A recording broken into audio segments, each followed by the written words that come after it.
Once known as an established shipbuilding and fishing center in the Chesapeake Bay, Mathews County is now known as the Platinum Coast for its attraction of high-profile seasonal residents, including retired CEOs of Fortune 500 companies. Beginning with the American War for Independence, the Continental Navy built many of its ships out of Mathews County live oak trees. In 1791, only 3 years after the United States Constitution was ratified, 12 ships, each weighing in at over 20 tons each, were built in 1 year in Mathews.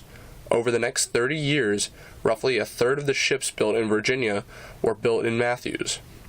Throughout the rest of the 19th century, Mathews, which boasts 2.46 miles of shoreline for every square mile of land, retained its importance in the comings and goings of ships in the Chesapeake.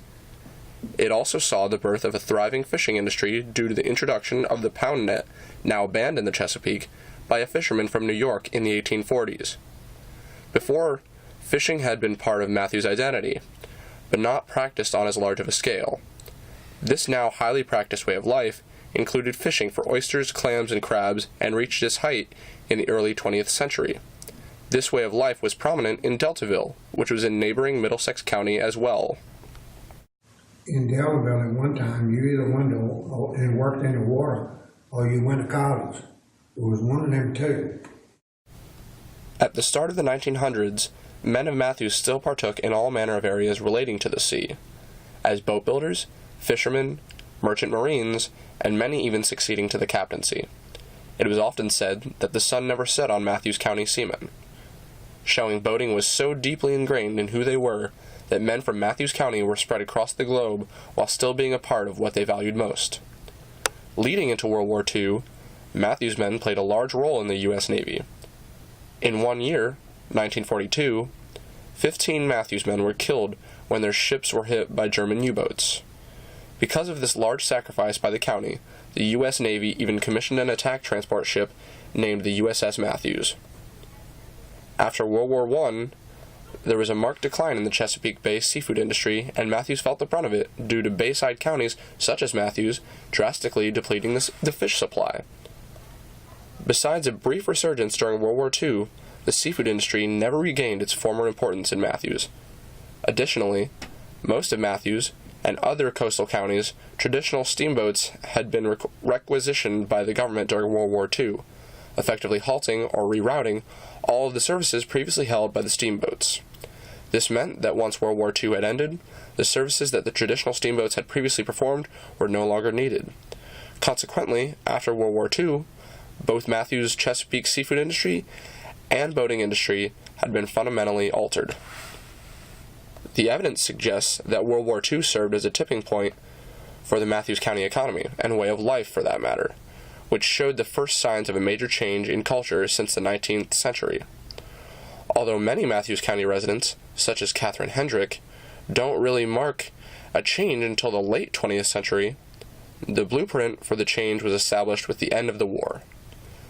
Before World War II, fathers passed their trade, often boat building or crabbing, onto their sons, who passed it on to their sons, creating generations of from-heres, native Mathews-born, that can trace their lineage back to the late 18th century.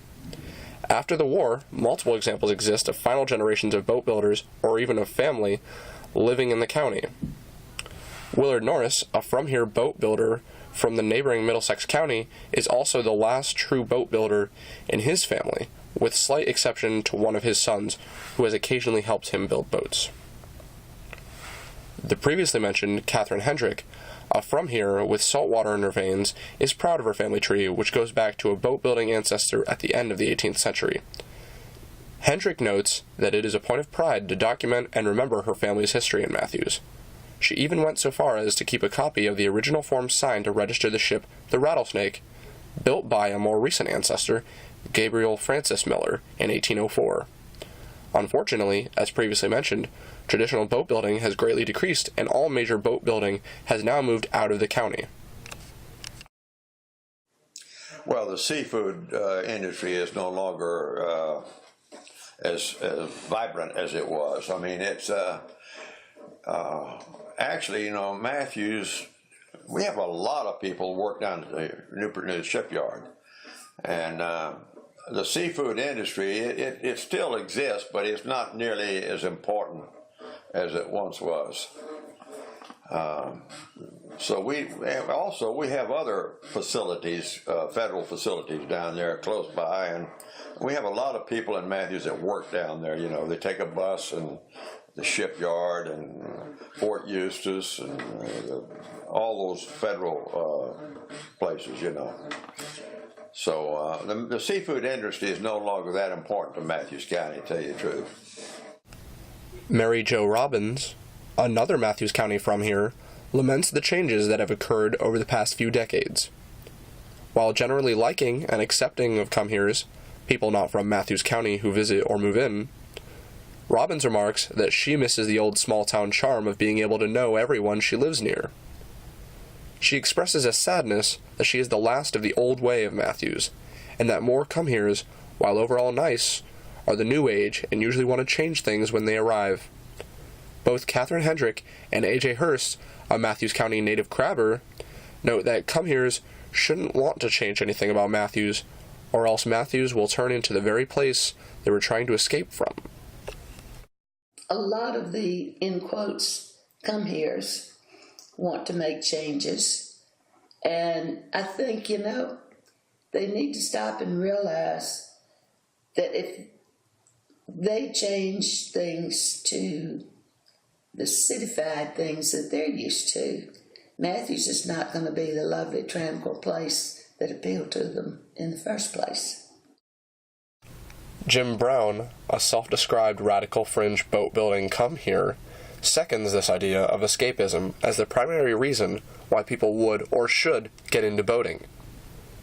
He also makes mention of a boat-building school in Maine that he took some students to teach them how to build traditional boats. This is important because this is a potential avenue for Mathews to retain its heritage and improve its economy at the same time. As previously stated, most fishing and boat-building jobs in Mathews County have now relocated to non-traditional shipbuilding out of the county, and the local Mathews economy is now relying more heavily upon real estate, which was mentioned earlier, and tourism, both solely dependent on come-heres. One thing of note is that the visitors page on one of the Mathews County websites is, understandably, focused on the tourist industry. It includes pictures of wildlife and old landmarks that visitors to Mathews should see, along with events for children and things of that nature. While Mathews truly is a beautiful place to visit and an undeniable hotspot for vacationers, it is unfortunate that there is nothing in regards to the rich boat-building tradition that Mathews has been known for. Also, when visiting Sibley's General Store, while an incredible experience to visit and astonishing that it is still open after starting business in 1900, it seems a shame that it no longer functions as a traditional general store and more as a gift shop. These are constructive beginnings of a legacy of preservation, but how can we take it further? The question is, how can we encapsulate the true spirit of Mathews County? This development is unfortunate because it shows a shift from the traditional small-town style of Mathews to a more commercial, outsider-reliant atmosphere. A proposal that may be able to slow this jarring change and help Mathews retain its old boat-building way of life is if they, too, build a boat-building school in Mathews like was previously discussed in regards to Maine. While some might question if this would be good for Mathews, changing the tradition of boat-building from being passed on through the family to being passed on through students, a more drastic change is already occurring. Without this school, Mathews could very possibly lose its local boat builders altogether due to the aforementioned lack of passing on of the trade to the newest generation. This idea could even be applied more generally to any tradition, be it boat building or fishing, that is trying to be preserved. Someone practiced in a traditional trade associated with the area could take on a mentoring role to pass on their heritage. Students could include either close friends or select come-heres who have lived in Mathews for a long period of time, long determined by the community, who have like interests. There are many other solutions to this increasingly relevant issue, and seeing as the boat building school in Maine has shown promise, the proposal of a trade tutoring program in Mathews could provide some form of assistance to the economy and way of life in Mathews County. The real question is, would Mathews rather see its tradition disappear completely, or would they rather have a living boat builder pass his knowledge down onto a select few students who have similar interests who would do justice to the old Mathews way of life?